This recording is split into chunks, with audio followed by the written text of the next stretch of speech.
Hey, what's up everybody, and welcome back to News Dose. And one trend that's really been taking place this year is game delay after game delay. Now, under the circumstances, this is actually very reasonable, but unfortunately, we do have another big game delay to talk about today, and this time it's for an upcoming, highly anticipated PlayStation 5 exclusive. Now, this is a timed exclusive, which means it's also going to be delayed for the Xbox Series, and yeah, there's just going to be disappointment all around for this one, and we will go over all of that later in the video. And then we also got some Nintendo news because it looks like Zelda Skyward Sword HD is getting a pretty significant upgrade that I think fans should really be excited for. I know there's been that controversy around this game for its pricing and all that, but yeah, I think some of the quality of life improvements that they're making is actually under the radar, very exciting, so we'll go over all of that as well. With that said, though, let's just go and jump right into the video because, we have some other interesting things to talk about, including Final Fantasy 16. Now, I can honestly say that I am very excited for Final Fantasy 16, as I am a big fan of the Final Fantasy franchise. Though, the big question right now for this particular game is, when are we actually going to get to play it? Of course, they announced Final Fantasy 16 last year as a timed PlayStation 5 exclusive, but it does sound like it could be a while before we get the re-reveal for Final Fantasy 16.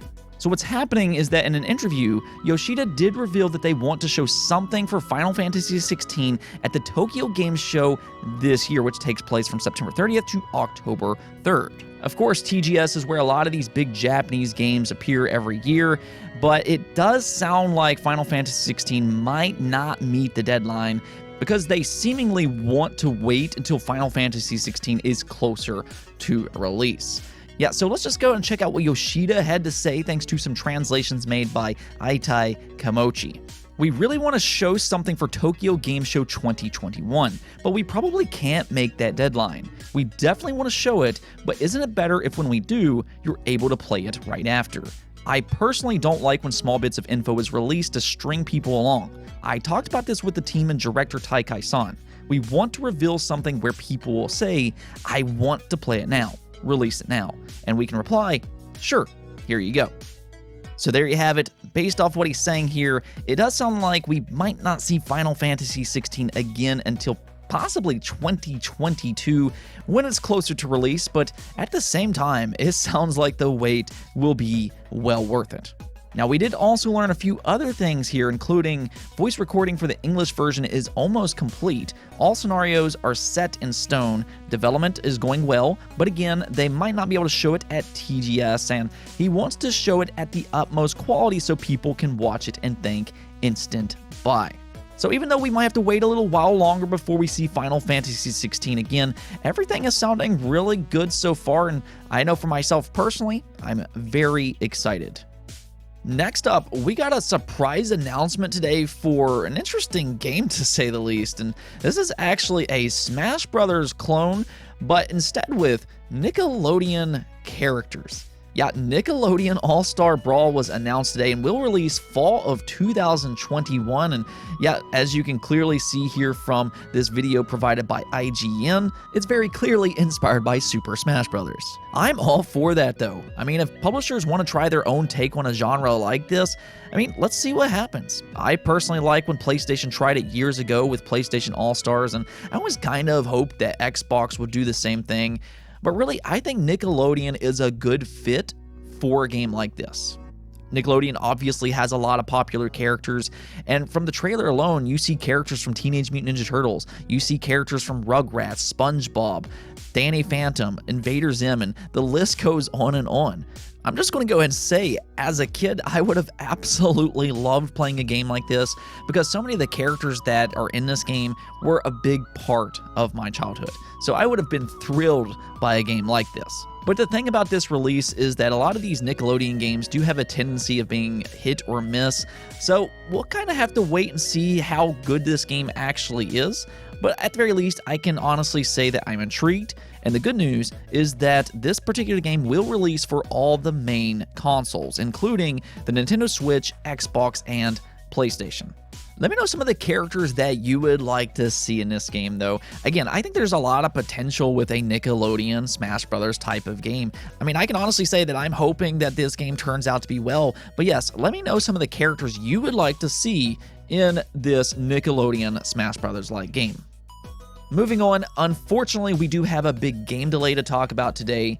I know that's almost unsurprising by this point because it seems like every game in 2021 is getting delayed. And, well, Ghostwire Tokyo is the next big game to get a delay. Now, Tokyo Ghostwire is an interesting one for multiple reasons, which we will get to here in just a moment. But the PlayStation 5 version of Ghostwire Tokyo is now slated for a 2022 release. And that's actually the first thing that's really interesting about this title, because Ghostwire Tokyo is a big PlayStation 5 timed exclusive. So obviously PlayStation fans will be a little upset about this delay, but also Xbox fans, because this game is slated to release on Xbox at some point, more than likely a year after the PlayStation release. And while technically, this will be a big Xbox release as well. Tango Gameworks is a Bethesda studio, which means, technically, Ghostwire Tokyo is an Xbox Game Studios game. Yeah, this is another one of those weird situations, kind of similar to Deathloop, where it is a timed PlayStation exclusive, but it eventually will come to Xbox. More than likely, Xbox Game Pass Day 1, because these are Xbox Game Studios games. So yeah, the whole situation is weird to say the least, but really, this is a big release for both PlayStation and Xbox, just at different times. And even more so, there's a lot of excitement for a game like this. This is coming from the same studio that worked on The Evil Within last generation, which is debatably one of the best horror franchises that released within the last decade. And even more so, it's being worked on by Shinji Mikami, one of the most legendary horror developers of all time. Shinji Mikami has worked on games like Resident Evil and Dino Crisis. So he and Tango Gameworks has a great track record. So there's some confidence that Ghostwire Tokyo is going to be yet another great game by him. And I know for me personally, I'm really interested to see how this game turns out. I think this is one of the more interesting releases just coming from the horror genre as a whole. It looks very different and unique. It's just got its own vibe going on, and this could end up being a really special release when it does eventually come out. And that's just what I'm going to kind of say here. I know there's going to be some disappointment that this game unfortunately did get delayed. But, and this is what I always kind of say, it's better to just kind of be patient, because we saw what happened with Cyberpunk 2077 last year, and we don't want something like that to happen to a game like this. Games get delayed for a reason. It's not like developers want to delay their games. They're doing it to make the best overall game for day number one. And I think with Ghostwire Tokyo, it absolutely deserves a chance to reach its full potential. We don't want another Cyberpunk situation where it leaves a bad taste in your mouth day one, but instead we want a great game from day number one. So I just say be patient here. You have a very talented studio in Tango Gameworks, and let them take the time to make this game a truly special game and reach its full potential. Let's talk about a game that is releasing soon though, and that would be Zelda Skyward Sword HD. Skyward Sword HD does release in just a couple days on July 16th. And the thing about this game in particular is that, of course, it's a Zelda game, and there's definitely going to be excitement for it. This game didn't get like some major makeover or anything like that, but it does sound like Zelda Skyward Sword HD will be a pretty significant upgrade, or at least in terms of how it actually feels in place. And that really is the most important part. We want this game to improve in terms of gameplay, and Nintendo has put some work into this re-release by giving it several quality of life improvements that I think will have a pretty significant impact on Skyward Sword HD. So these quality of life improvements include motion and button-only controls, which that's already a big plus in my opinion, because I really do not like motion controls at all. I much prefer to just use a standard controller as opposed to motion control, so that's already a very welcome addition.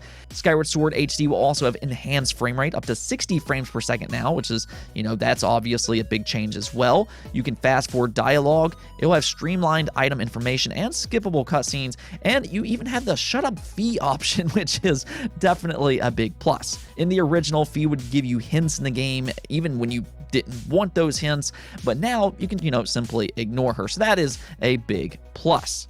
The biggest change, though, that has been spotted here recently is that you now have a free controllable camera in Skyward Sword HD, and this will just vastly improve the game. In the original game, you actually had to press the Z button to get the camera to center behind you, which was actually the same button to target enemies. So it really wasn't an ideal situation at all. And this is something that you saw in like older games like the Nintendo 64 as an example. In Ocarina of Time, because the Nintendo 64 only had that one analog stick, you did have to press a button to recenter the camera behind you. And it's just a clunky way to play games, especially in modern day times. So now with Zelda Skyward Sword HD having this free controllable camera, this game just automatically is going to feel just immensely better compared to that original. So while I do know that Zelda Skyward Sword HD didn't necessarily have that big visual upgrade that some fans were hoping for, there does seem to be some pretty big improvements here that really will make Zelda Skyward Sword just play and feel overall much better than that original release. I know these upgrades here have a pretty big impact on me, and I just feel like this game will kind of resonate with hardcore gamers a little bit more than that original release. And I think a lot of people kind of missed out on the original Skyward Sword, whether that be because they don't like something like motion controls, or maybe they kind of heard the criticism for the original Skyward Sword release. And that is something that I am kind of curious on. I want to see how this game performs compared to that original release. We've seen time and time again where these Switch re-releases do sell more, and I wonder if we see something similar here with Skyward Sword HD. Let me know what you think in the comments below. Do you think Skyward Sword HD will sell more than the original did back on the Nintendo Wii?